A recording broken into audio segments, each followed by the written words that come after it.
আমার সেই গল্পটা এখনো শেষ হয়নি।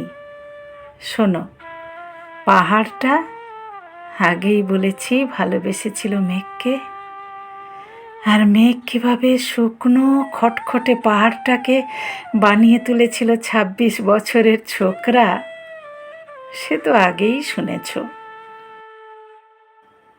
সেদিন ছিল পাহাড়টার জন্মদিন। পাহাড় মেঘকে বললে, আজ তুমি লাল শাড়ি পরে আসবে।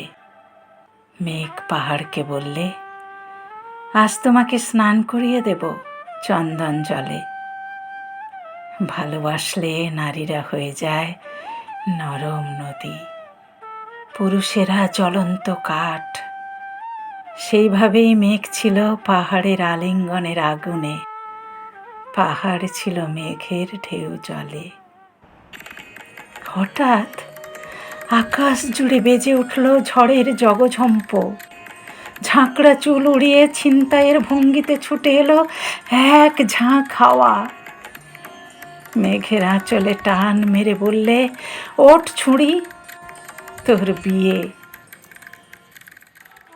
এখনো শেষ হয়নি গল্পটা।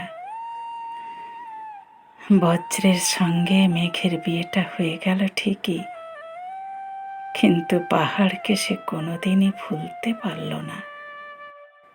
বিশ্বাস না হয় তো চিরে দেখতে পারো পাহাড়টার হাড় পাঁজর, ভিতরে থই থই করছে